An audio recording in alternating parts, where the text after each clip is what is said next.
Now, Your Excellency, please, you have the floor. Thank you, Your Excellency, for your interesting participation here today. Merci. Monsieur le Président de l'OCE, Messieurs les membres du Bureau,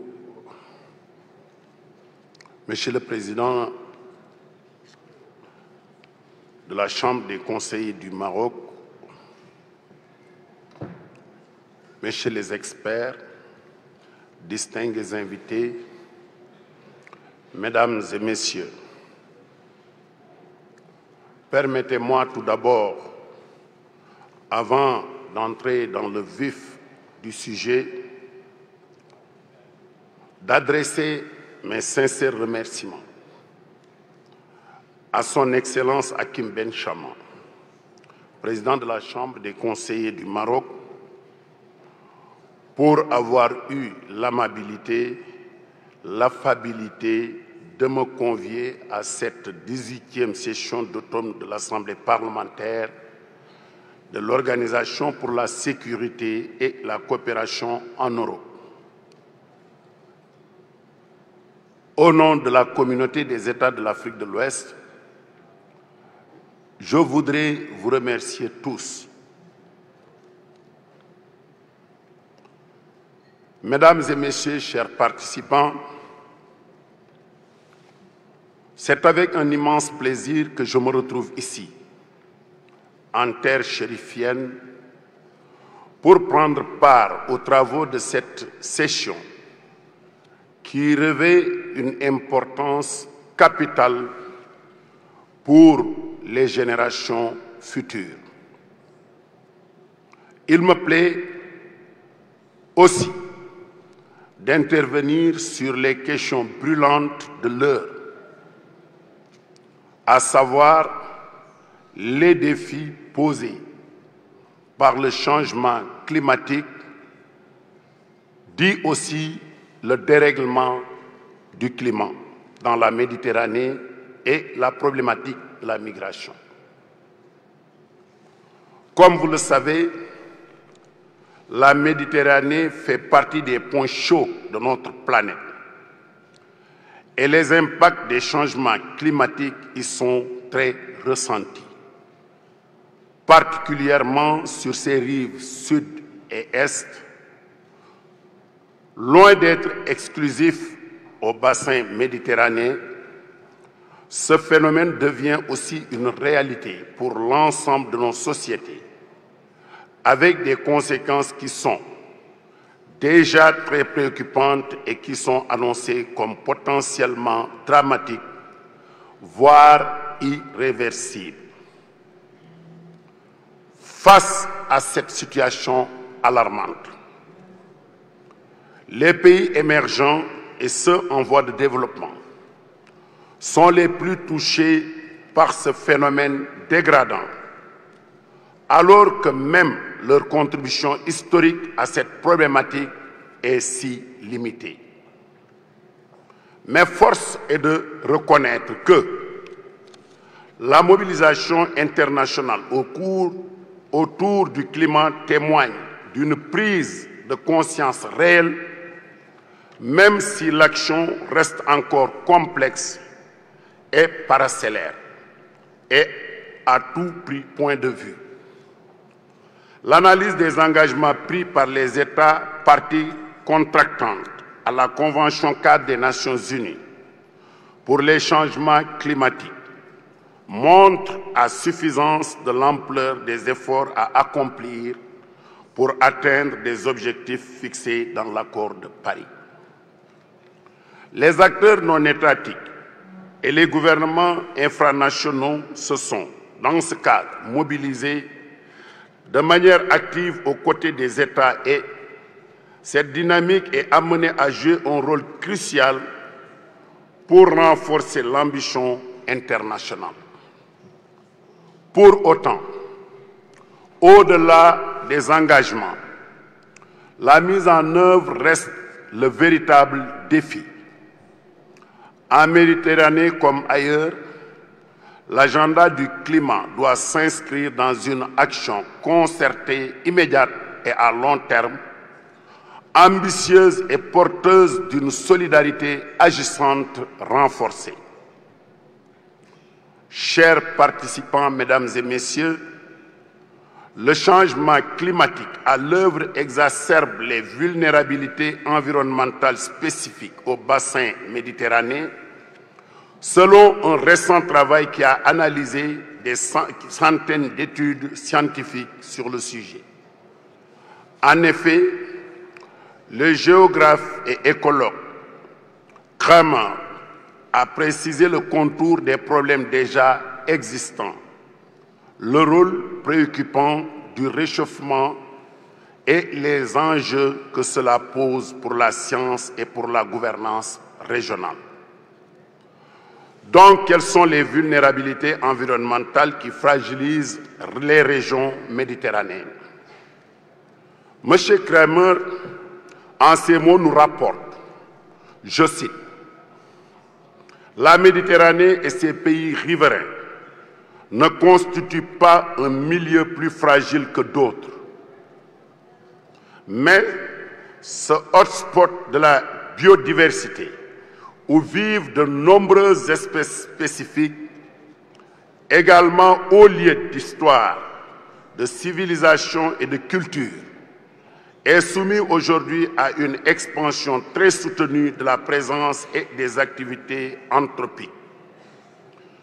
L'urbanisation est freinée, la satisfaction des besoins élémentaires, la multiplication des activités et échanges économiques exercent une intense pression sur les terres et la mer, sur les ressources, les milieux naturels et les modes de production. » Fin de citation.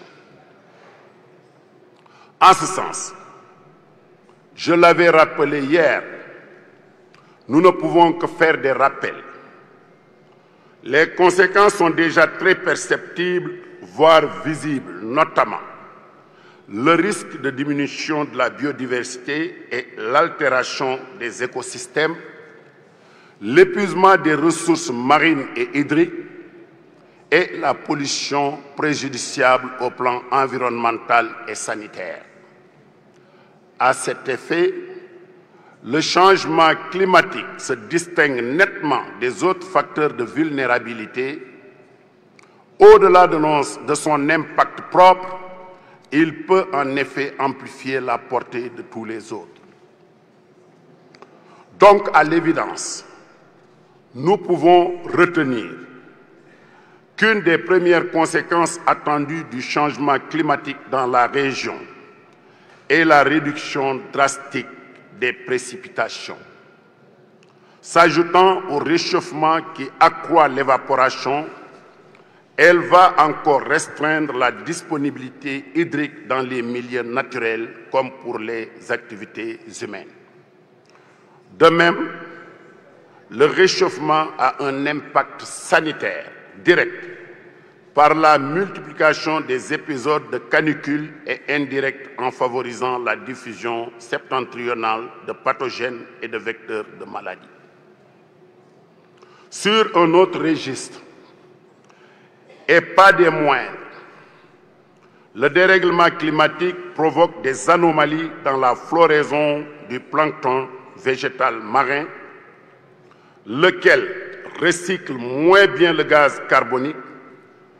Lorsque nous puisons massivement l'eau des nappes phréatiques, nous envoyons dans l'océan un surcroît de liquide jusque-là captif du sous-sol. La destruction des forêts, c'est même un truisme que de le dire, accélère la montée des eaux qui occasionne sur ces entrefaites des conséquences dramatiques et insondables. Mesdames et messieurs, vous voyez donc que les facteurs aggravants sont légion et qu'il urge de limiter l'action néfaste de l'homme. Nous devons donc réfléchir à ce qu'il en coûte d'outrager la planète. Et au-delà de la montée globale du niveau des océans, qui menace plus de 150 millions de personnes dans la région, le réchauffement risque aussi d'avoir des effets considérables sur l'océanographie physique. Le bassin de la Méditerranée est en effet peu profond et la chaleur, en se transmettant à toute la colonne d'eau, pourrait perturber les courants marins et déstabiliser davantage les écosystèmes océaniques. Quels sont donc les enjeux pour la science et les politiques? D'éminents experts et chercheurs se sont déjà prononcés. Le premier est de développer la collaboration régionale entre scientifiques, puis entre scientifiques et décideurs, car aucun pays ne peut agir efficacement seul face à un tel fléau, un tel problème. Il nous faut un effort soutenu, collectif, pour arriver à bout de ce phénomène, le contenir. À l'évidence, il y a aussi un fort déséquilibre dans les capacités de recherche, d'observation et d'adaptation autour des effets du changement climatique entre le nord et le sud du bassin. Donc, allons très vite en agissant ensemble pour ne pas rater le départ du développement. Chers participants, dans un autre registre, je ne pourrai pas jamais clore mon intervention sans vous faire part du phénomène qui tend à diviser, mais aussi à gangréner aussi fortement le développement de notre sous-région qu'est la migration clandestine. Ceci, je veux dire la migration clandestine, touche à la fois la vie des États et de leur population jeune, mais surtout cette jeunesse africaine, notre jeunesse. Le phénomène migratoire qui, chaque jour, fait des ravages et crée des victimes dans notre continent, doit être considéré comme un fléau qui freine le développement des économies et de nos États respectifs. Il y a donc urgence à agir.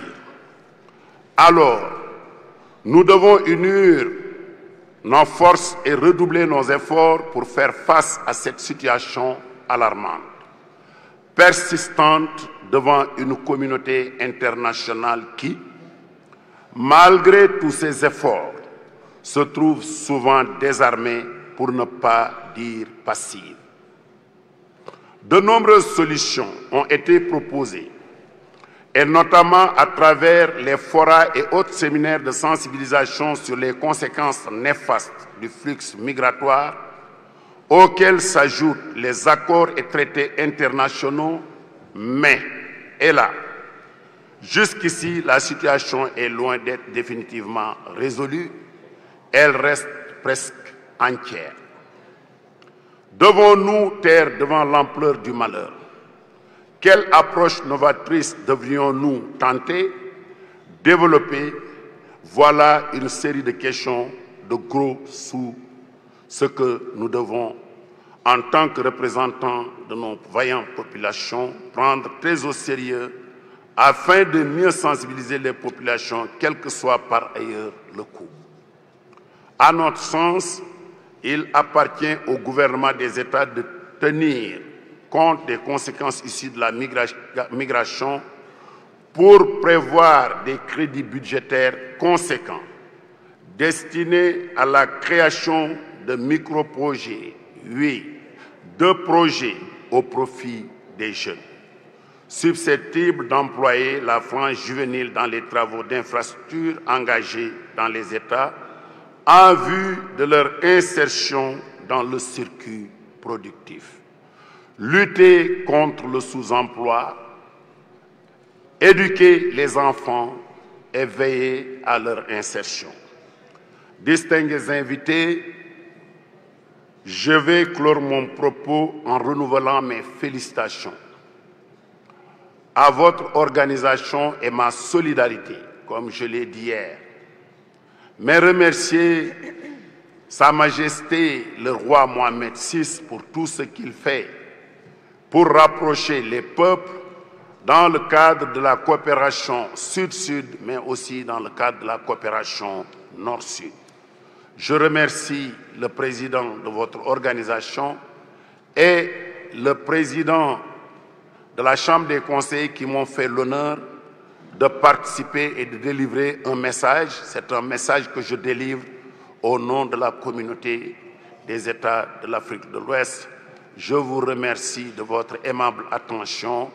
Thank you very much. Obrigado. Merci.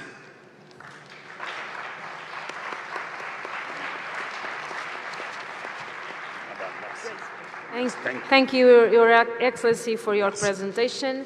Before giving the floor to Ms.